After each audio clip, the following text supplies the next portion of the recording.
por definição, é a mínima velocidade tal que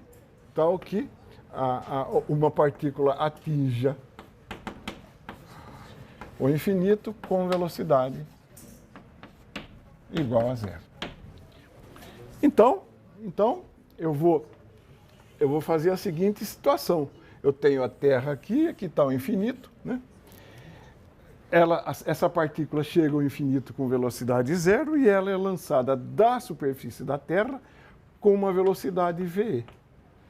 Ela é lançada da superfície da Terra com velocidade VE para atingir o infinito. Por conservação de energia, a força gravitacional é conservativa. Eu tenho então que a energia total em R, na superfície da Terra, é igual à energia total no infinito. O que é energia em R?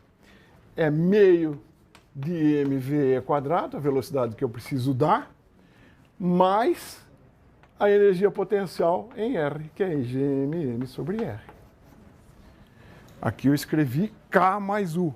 U é menos Gmm sobre R. É igual. Com que energia cinética ele deve chegar ao infinito? Zero. Qual é a energia potencial no infinito? Zero. Né? Eu tomei R0 como origem de potencial no infinito. Então, tanto a cinética como a potencial são nulas no infinito. Daqui eu tiro que velocidade de escape é raiz quadrada de 2Gm sobre R. Não. Isso eu posso escrever como 2Gm R por R2, tá? Isso aqui é G, isso então dá raiz de 2GR.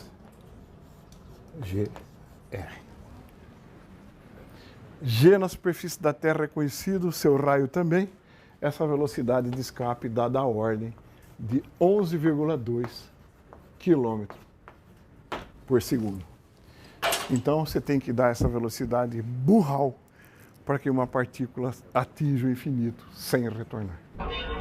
Até a aula passada, nós aprendemos o conceito de energia potencial, né?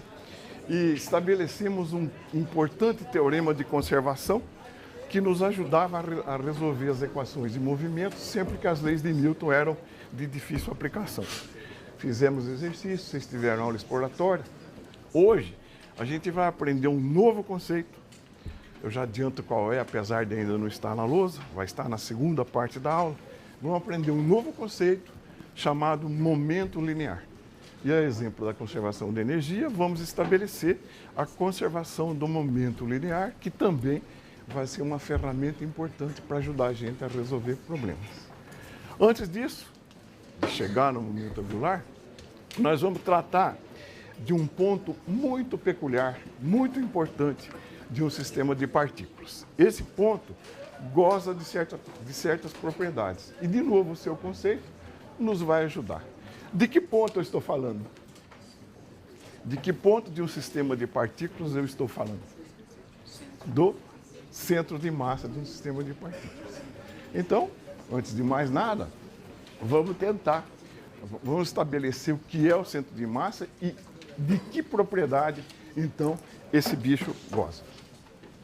Então, eu vou usar a lousa bastante. Vamos imaginar, inicialmente, que eu tenha duas partículas. Nosso propósito durante quase toda a aula, a primeira parte, é generalizar esse conceito para mais de uma dimensão e estabelecer o teorema para essa generalização. Então, eu vou imaginar que eu tenha duas partículas, uma de massa M1, outra de massa M2. Né? Sobre cada uma delas pode atuar uma força externa. Então, aqui estaria a força externa que atua sobre M2. Né? Aqui estaria a força externa que que atua sobre M1. Então, F1 e F2. Além disso, uma partícula age sobre a outra. Então, há forças internas. Aqui, a força em 2 devido a 1, e aqui, a força em 1 devido a 2. Essa é a nossa nomenclatura. F em 1 devido a 2. Primeira coisa que já salta aos olhos, nós aprendemos uma importante lei de Newton que fala alguma coisa sobre essas duas forças. O que essas duas forças são? Ação e reação. E é uma força que uma parte do sistema faz sobre a outra. Então, F12 e F21 são forças internas ao sistema. Ao passo que, como o nome está dizendo, F1 e F2 são forças externas ao sistema. Cada partícula vai ser guiada pela lei de Newton. Vamos escrever a lei de Newton para as duas. M1 d² x1 dt2 igual a soma, que força atua sobre M1? F12 mais F1 externo. Tá certo? Que forças atuam sobre x2, sobre M2? M2 d2 x2 sobre dt² igual F21 mais F2 externo. Então eu posso somar isso, né, membro a membro. Essas duas forças vão se cancelar, porque são internas, né? F21, F12 igual a menos F21. A hora que eu somar, eu vou ter o seguinte, já vou jogar para dentro da derivada a massa. Então, d² dt² de M1 x1 mais M2 x2 igual F1 externo mais F2 externo. E isso eu posso escrever pura e simplesmente como somatória das forças externas. Por enquanto, nada. Só fiz a segunda lei de Newton, brinquei um pouco algebricamente com o sistema. Agora vem uma definição. Uma definição que é a definição do centro de massa. Nós vamos simbolizá-lo por Cm. Então, a coordenada x do centro de massa, eu estou lidando com um problema unidimensional. Por enquanto, uma dimensão só. A coordenada x do centro de massa é, por definição, a seguinte média ponderada.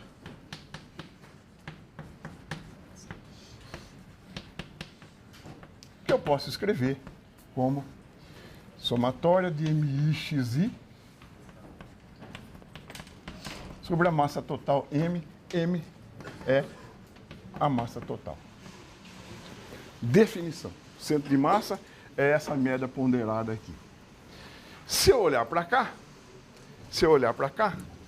M1x1 mais M2x2 é MXCM. É a massa vezes a coordenada do centro de massa. Correto? Portanto, D2 dt2. O que é M1x1 mais M2x2? É a M total vezes XCM. É MXCM. Isso é somatório das forças externas. Então, eu posso tirar a massa da derivada e escrever que a somatória das forças externas ao sistema é o quê? A massa. Quem é a segunda derivada da coordenada? A aceleração. M, A, C, M. Esse é um resultado a aguardar.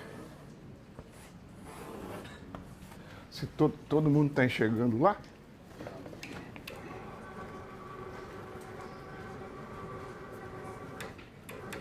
Então, a soma das forças que atuam sobre um sistema de duas partículas é o produto da massa do sistema, soma das duas massas, vezes a aceleração deste ponto especial que nós escolhemos.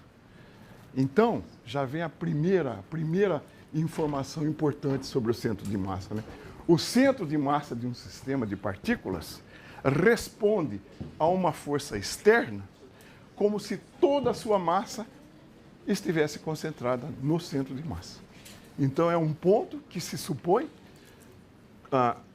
condensa toda a massa do sistema na resposta a uma força externa. Isso se chama centro de massa. Então, vamos aprender um pouco mais sobre ele. Vamos calcular alguns centros de massa, né? Calcular alguns centros de massa. Então,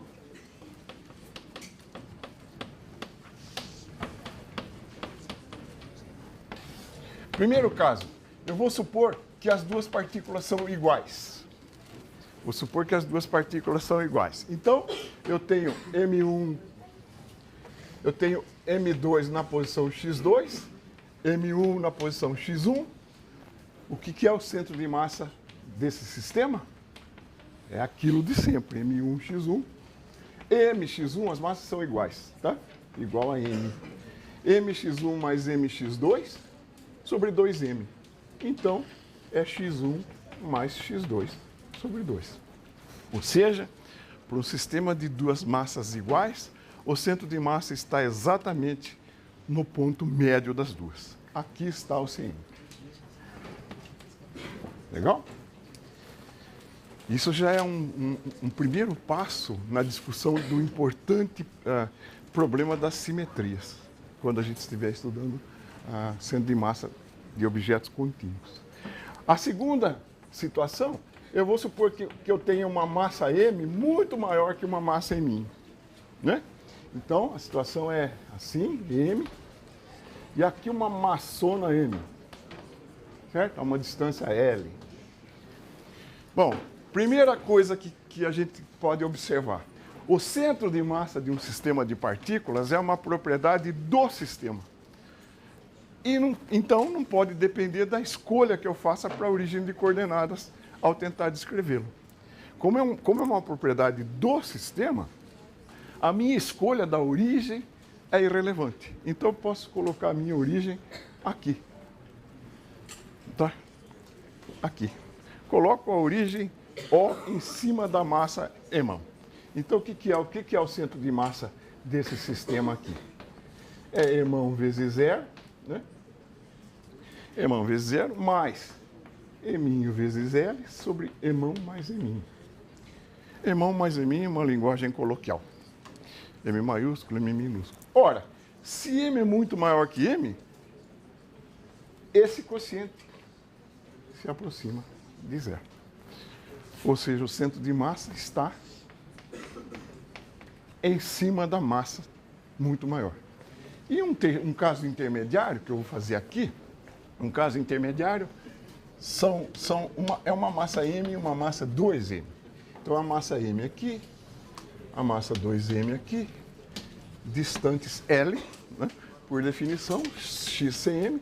Eu posso escolher de novo aqui como sendo a origem. A escolha é livre. Então, o XCM vale M vezes zero, mais 2M vezes L, sobre M mais 2M. Então, isso aqui dá 2L sobre 3. O centro de massa está aqui. Sempre do lado da massa maior. Então, a gente começa a tomar contato, começa a aprender a lidar com isso. Vamos fazer. Eu vou pular a lousa, porque já falei tudo isso, né? Está aqui. E agora vamos fazer esse exemplozinho. Vamos fazer esse exemplozinho elementar aí. O exemplozinho elementar mostra o seguinte: dois patinadores de massas 80 e 60 quilogramas distam inicialmente 12 metros um do outro. Eles sustentam uma corda nas mãos. E eles começam a puxar a corda. Onde que eles vão se encontrar? Então, dois patinadores puxam uma corda. Por suposição, não tem força, o gelo é liso, né? Então, como decorrência dessa expressão aqui, ó, né? Então,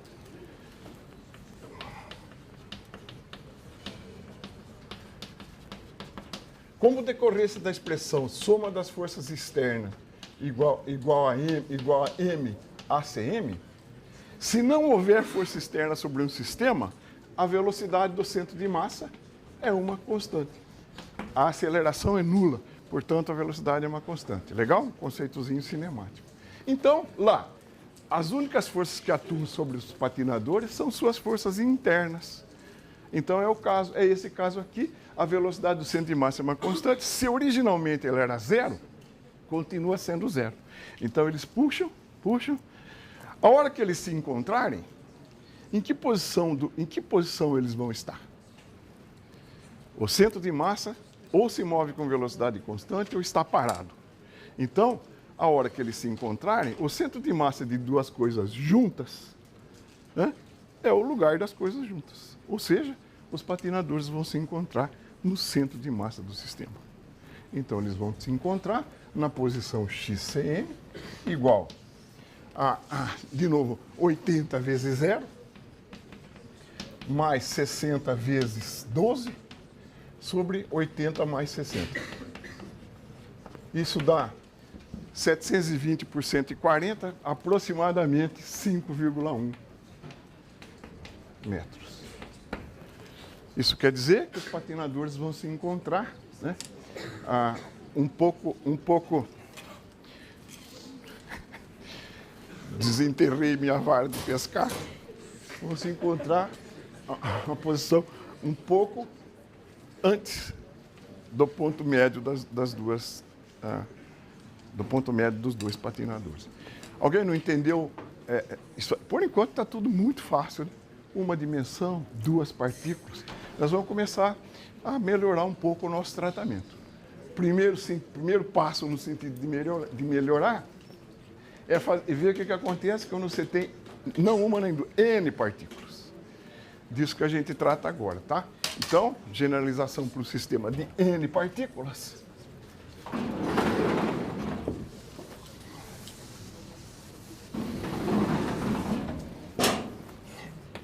N partículas. Mas, por enquanto, ainda em uma dimensão. Então, você tem partícula 1, partícula 2, partícula N. Sobre 1 atua F1 externa e a soma de todas as outras. Por exemplo, aqui está F12, aqui está F1N, assim por diante. Então, vamos escrever as equações para esse sistema de partículas. M1 d quadrado x1 dt2 igual a força em 1 devido a 2 mais a força em 1 devido a 3 mais etc. A força em 1 devido a n mais a força F1 externa. Tá? Eu não vou escrever todos, né? M2 d quadrado mn d quadrado xn sobre dt quadrado igual Fn devido a 1 mais Fn devido a 2 mais etc. mais Fn externa.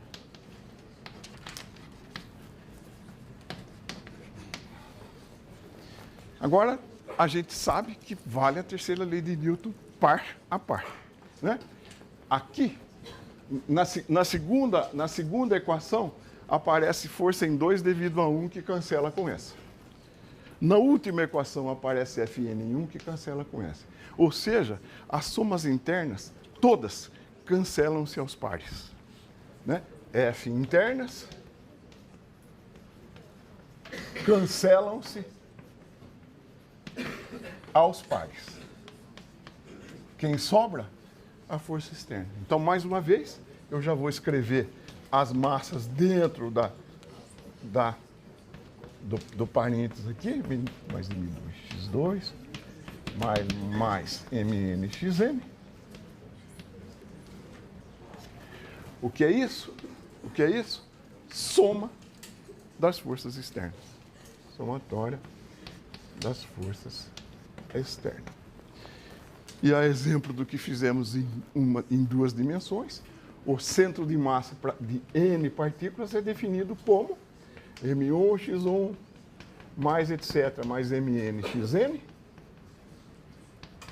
sobre M, onde M é a soma das massas do sistema. Então, isso está aqui dentro. Então, isso é Emão vezes Cm. Portanto, eu posso escrever que a somatória das forças externas é, de novo, a massa total do sistema multiplicado pela aceleração do centro de massa. E, de novo, se a soma das forças externas for nula, então ACM é zero ou VCM é uma constante. Vale o mesmo resultado para N partículas. A gente espera, e vamos ver em seguida, que deva valer também para o caso tridimensional, que é o que nós imediatamente passamos a fazer. Generalização para o caso tridimensional. Então, você tem N partículas. Aqui está o centro de massa do sistema de partículas em relação a uma origem que eu escolhi. Aqui está, então, RCM. Vetor de posição do centro de massa. É um ponto é caracterizado por um vetor de posição, 3 componentes. RCM é XCMI mais YCMJ mais ZCMK. O vetor de posição nas coordenadas cartesianas pode ser escrito assim. E o vetor de qualquer partícula I, a partícula I aqui, né, o vetor de posição RI dela, é simplesmente XII mais YIJ mais ZIK. Agora, o que é XCM que nós já aprendemos? Coordenada X de um sistema de partículas é um caso unidimensional. X é um caso unidimensional.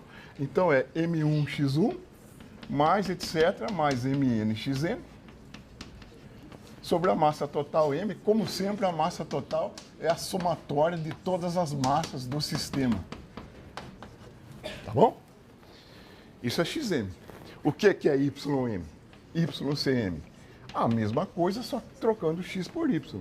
M1Y1 mais M não sei o quê. MN YN sobre M e idem ZCM.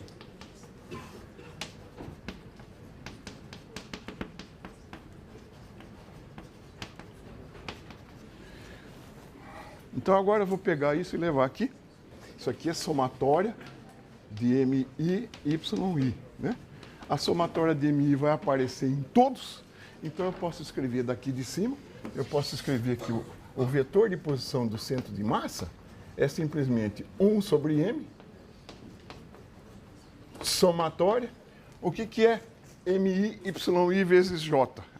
É a componente Y do vetor RI. MI, XI vezes I, componente X, componente Z. Então, o centro de massa simplesmente vale somatória de MI, RI. Assim é que se define o centro de massa de um sistema de N partículas em 3 dimensões. Agora, mesma coisa, escrever a equação de movimento para cada uma delas. Eu vou escrever, né? Eu vou escrever M1, agora em vez de X é R. M1 D2, isso aí o que é? Somatória, né? F e 1 devido a 2 mais não sei o que, F e 1 devido a N mais F1 externo. Escrevo para N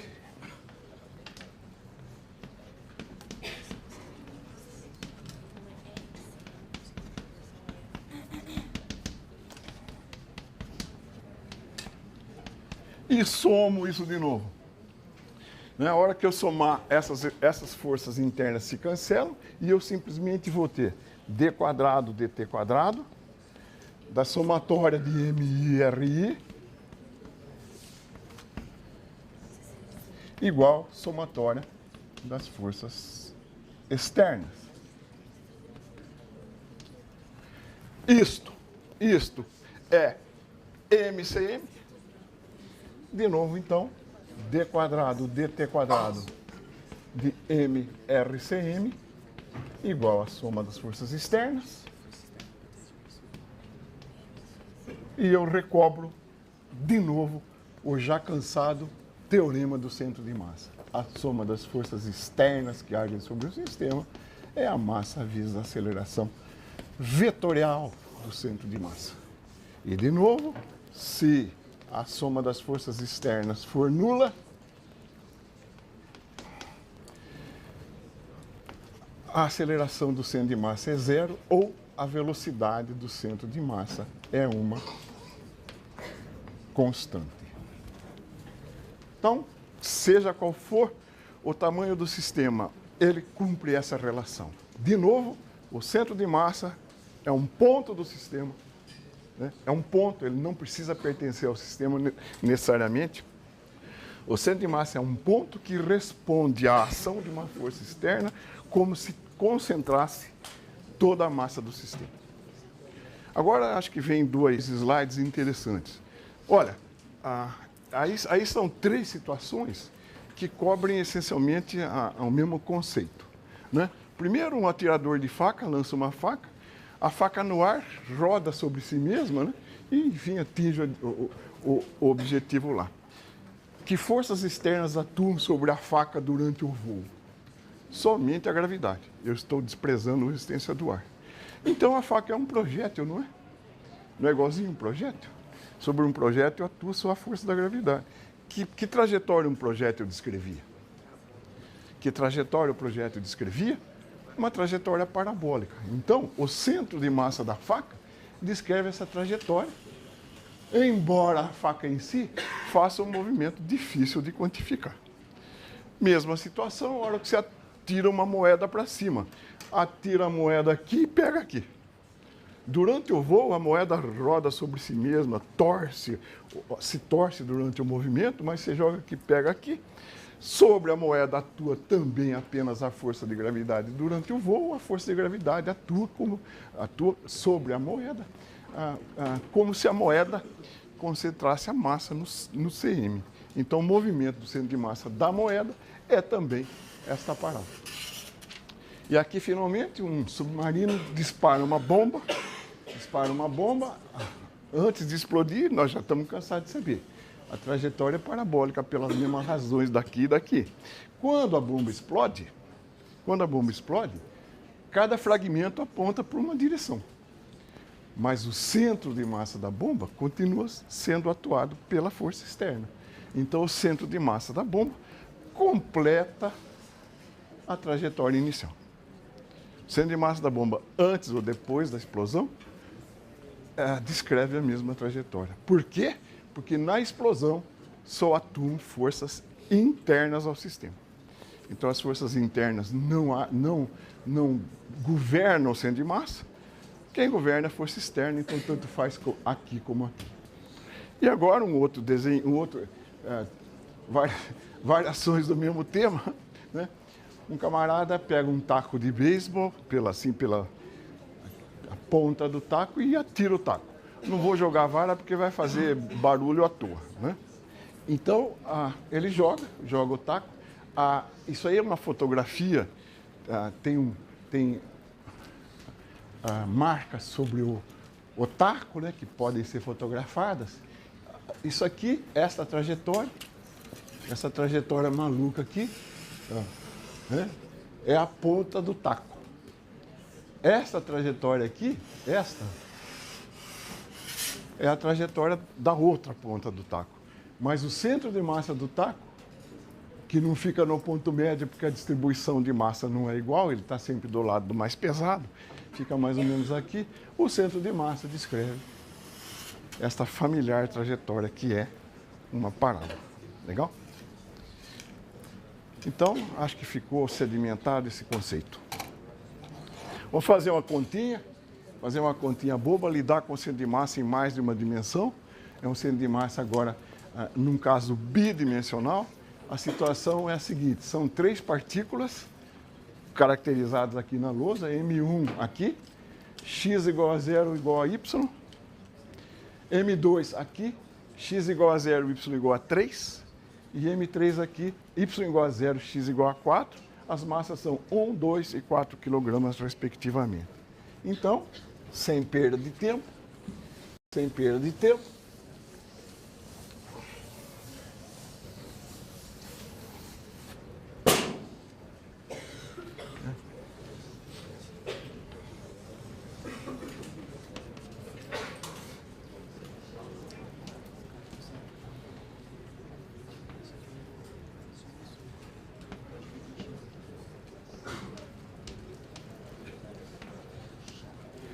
M1 é 1 kg. X1 igual a Y1 igual a 0. M2 igual a 2 kg. X2 igual a 0, Y2 igual a 3 em alguma unidade. E M3, 3 igual a 4 kg. X3 igual a 4, Y3 igual a 0. É trivial, escrever as equações do centro de massa, como, né? RI é 1 sobre M, somatória de MI, RI. Então, XCM, o que é? M1 vezes X1, 0. M2 vezes X2, 0. M3 vezes X3, 4 vezes 3, 12. 4 vezes 4. 4 vezes 4. A coordenada de M3 é 4. 1, 2, 3, 4. Certo? 4. Então, sobre M1 mais M2 mais M3, 7. 16 sétimos dá mais ou menos 2,3 metros. Certo? O YCM, o que é? M1, Y1, 0. M2, Y2, 6. Mais M3, Y3, 0. Sobre 7, isso aqui dá aproximadamente 0,9 metros. Então, o centro de massa desse sistema está mais ou menos aqui.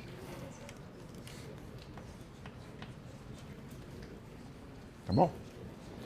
Aplicação pura e simples do cálculo vetorial de um centro de massa.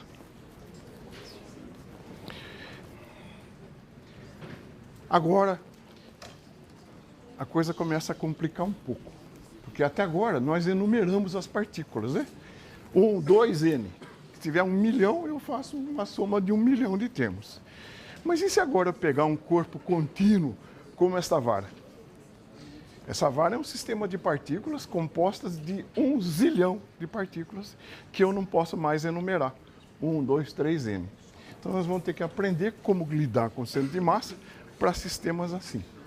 Sistemas que a gente não pode enumerar. Vou usar aqui mesmo corpos contínuos.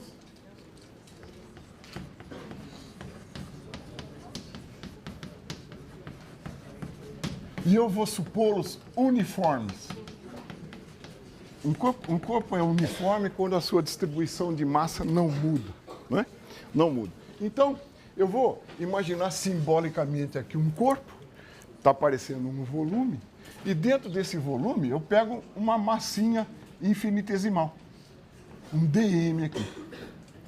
Essa massinha infinitesimal está localizada por um vetor de posição r dela, em relação a uma origem. É uma massinha que eu peguei dentro do meu sistema, né? Como é que a gente aprendeu que era o XCM de um sistema? Era 1 sobre M, somatória de MI, XI. Certo? O que a gente aprendeu do YCM? 1 sobre M do ZCM.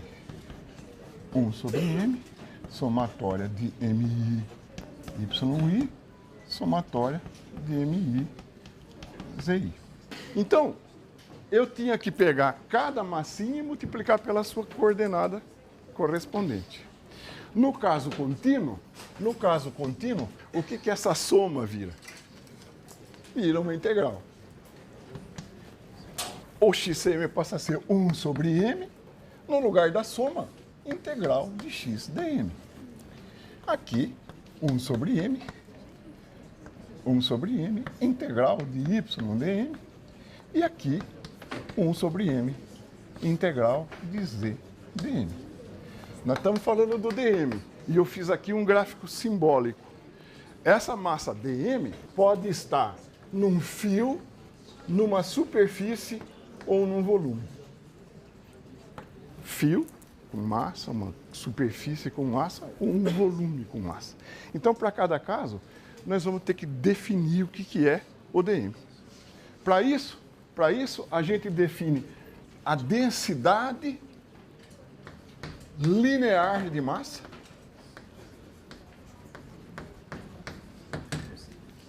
que eu vou chamar de lambda, que é a seguinte: lambda é a massinha contida num comprimentinho.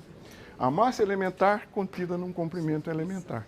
Você pega um pedacinho do fio, divide dm por dl e tem a densidade superficial de massa. Né? Então, ela obviamente a unidade dela é metro por quilograma. E eu escrevo então daqui que dm, a massa que aparece aqui, né, é lambda dl. Vou continuar aqui, definindo a densidade superficial de massa sigma. Densidade superficial de massa. Por analogia, ela é definida como a massinha, massa elementar contida numa área elementar. A unidade dela é metro por quilograma por metro quadrado. E eu tiro daqui que dm é sigma dA. Finalmente, ρ, que é a densidade volumétrica de massa, definida da mesma maneira como a massa contida num pequeno volume. Aqui é quilograma por metro cúbico. Então, dm é ρ dV. dm é ρ dV. Bom, então como ficam essas expressões aqui? Eu vou pegar o caso do volume, e escrever dm é ρ dV. É ρ dV. Mas o que ρ é a densidade volumétrica de massa contida num elementinho. Se o corpo é uniforme,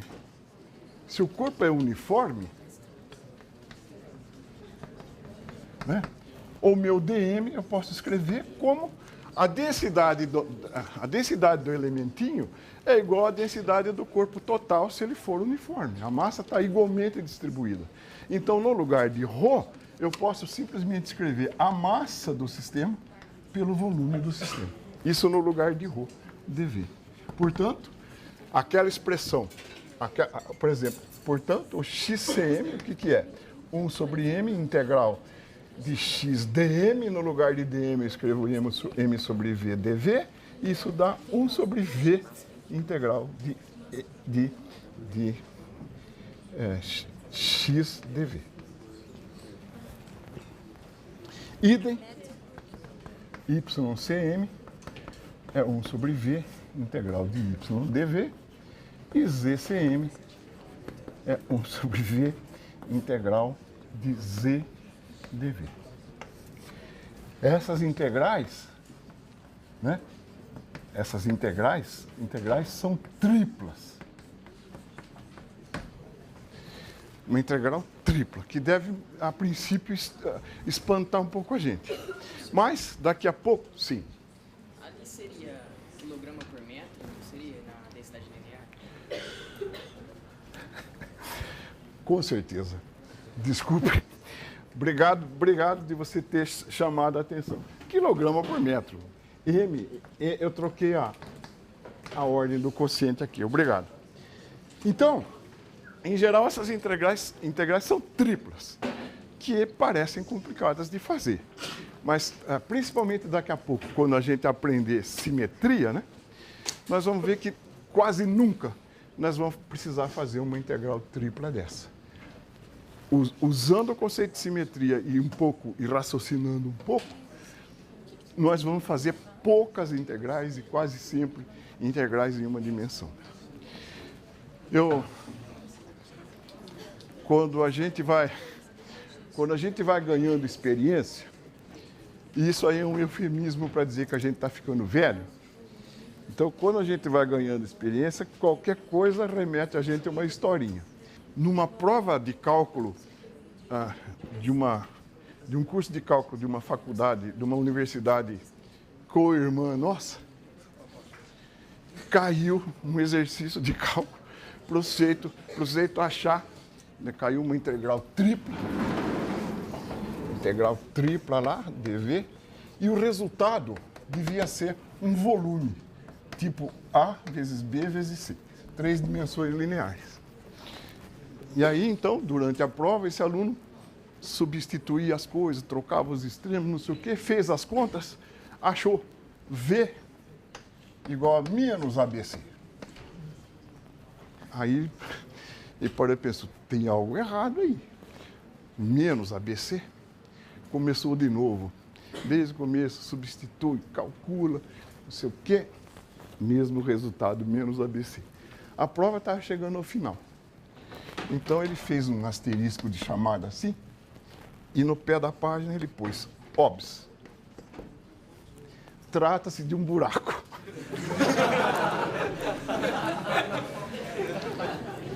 Volume negativo. O volume negativo é buraco.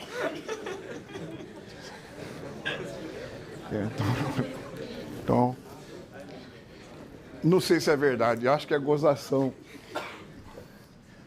Está aí, centro de massa e simetrias. Aqui está a chave, né? Aqui está a chave que faz com que a gente não precise calcular sempre uma integral tripla.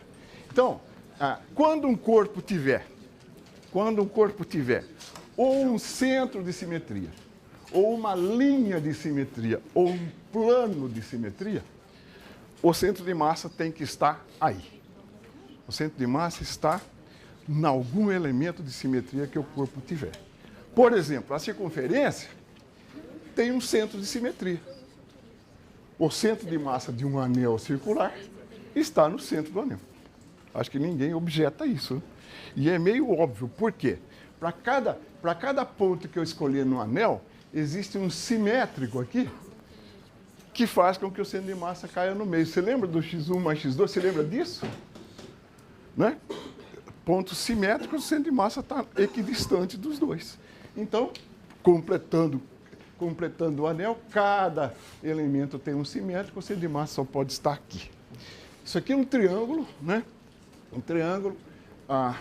Cada reta que vai de um vértice ao centro do lado oposto se chama mediana. O centro de massa de um triângulo está no encontro das 3 medianas. Então, se vocês se lembram da geometria, esse centro de massa está a 1/3 dessa altura. Se isso aqui for H, o centro de massa está H sobre 3. E a caixa de presente lá também, o centro de massa da caixa, se ela for uniforme, o centro de massa da caixa está no centro geométrico dela. Porque aqui é que se encontram os 3 planos de simetria. Uma coisa interessante sobre o centro de massa, então, baseado nisso, é que o centro de massa de um corpo ou de um sistema não precisa pertencer ao corpo. A gente vai na padaria e compra um donut. Certo? Onde está o centro de massa do donut? Você não acabou de acreditar em simetria? Onde está o centro de massa do donut? No buraco. Centro de massa do donut está aqui, ó.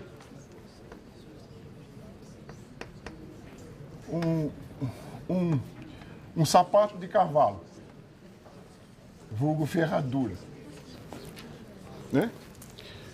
Essa figura tem um plano de simetria aqui, né?